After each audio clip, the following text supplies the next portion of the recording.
ஆகா கல்யாணம் சீரியலை பொறுத்தளவு ஸ்வேதாவ வீட்ல விட்டுட்டு ரொம்பவுமே லேட்டா தான் சூர்யா வீட்டுக்குள்ள வர்றாப்ல.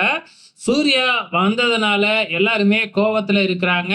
ஏன்னா ஃபோன் பண்றப்ப அட்டெண்ட் பண்ணவே இல்ல இல்லையா? ஸோ இதனால தாத்தாவா இருக்கட்டும், பாட்டியா இருக்கட்டும், ஏன் ராஜலட்சுமி கூட வந்து கோவத்துல தான் இருக்கிறாங்க. நம்ம சூர்யாவே வாண்டடா போய் பேசுறாப்ல. ஆனா தாத்தாவும், பாட்டியும் பேசாம அங்கருந்து ஏந்திரிச்சு போயிடுறாங்க. கடைசியில ராஜலட்சுமி தான், "நான் அவ்ளோ தூரம் கால் பண்ணியும் நீ எடுக்கவே இல்ல. இப்ப வீட்ல ஒரு எமர்ஜென்சின்னா உனக்கு ஃபோன் பண்ணா நீ எடுக்கலன்னா என்ன பண்றது?" அப்படிங்கிற மாதிரி வந்து ராஜலட்சுமி வளச்சு வளச்சு கேள்வி கேட்குறாங்க. நம்ம சூர்யாவும் சலிக்காம பொய் சொல்றாப்ல. இந்த மாதிரி ஒரு மீட்டிங்கு அப்படின்னு சொல்லிட்டு, சூர்யாவோட அப்பா இருந்துகிட்டு, "நான் தான் ஆபீஸ்ல கேட்டேனே, நீ அப்பயே ஆபீஸ்ல இருந்து போயிட்டேன்னு சொன்னாங்களே, அப்புறம் என்ன மீட்டிங் அட்டெண்ட் பண்ண?" அப்படின்னு கேட்க, "மீட்டிங் ஆபீஸ்ல இல்ல, வெளியில" அப்படி இப்படின்னு ஏதோ பொய் சொல்லி சமாளிச்சுட்டு அங்கருந்து எஸ்கேப் ஆயிடுறாப்ல. அங்க ரூமுக்கு போனா, அங்க நம்ம ஐஸ்வர்யாவும், மகாவும் உட்கார்ந்திருக்கிறாங்க.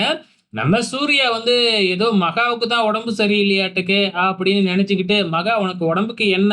அப்படின்னு சொல்லி கேட்க, ஐஸ்வர்யா வந்து மகாவ தனியா அழைச்சுக்கிட்டு போயிட்டு, "நீ உனக்கு உடம்பு சரியில்லைங்கிறத மெயின்டெயின் பண்ணு. அப்பதான் அவரு உன்னைய பார்த்துக்குவாரு. அப்படியே ரொமான்ஸ் உருவாகும்." அப்படின்னு ஐடியா குடுக்குறாங்க. அத அப்படியே மகாவும் மெயின்டெயின் பண்றாங்க. ஐஸ்வர்யா சூர்யா கிட்ட அவங்க சாப்பிடவே இல்ல. நீங்க தான் சாப்பிட வைக்கணும் அப்படின்னு சொல்லிட்டு கிளம்பிடுறாங்க நயம்ப ஐஸ்வர்யா.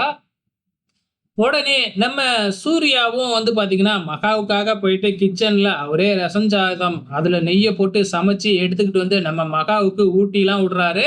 ரொமான்டிக்கா ஊட்டி விடுறாரு. மகாவும் அத என்ஜாய் பண்றாங்க.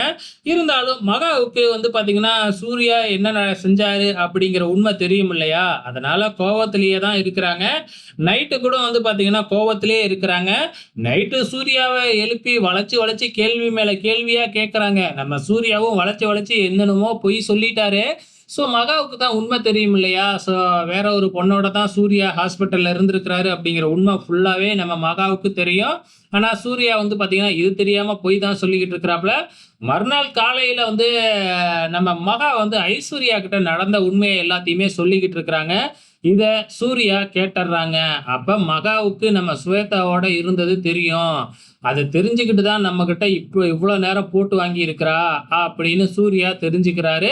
ஸோ இப்ப நம்ம மகாவ ஏதாச்சும் செய்யணுமே அப்படின்னு சொல்லிட்டு, மகா குளிச்சுட்டு வந்து எப்படியும் தலைக்கு ஹேர் ட்ரையர் போடுவா.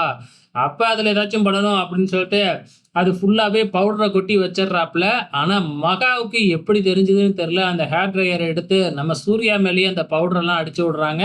இன்னைய எபிசோட்ல இதுதாங்க நடந்திருக்கு. ஆக மொத்தத்துல சூர்யாவுக்கும் உண்மை தெரிஞ்சிடுச்சு இல்லையா? இதுக்கப்புறம் எல்லா உண்மையுமே மகா கிட்ட சொல்ல ஆரம்பிக்க போறாரு நாளைய எபிசோட்ல பொறுத்திருந்து பார்க்கலாம்.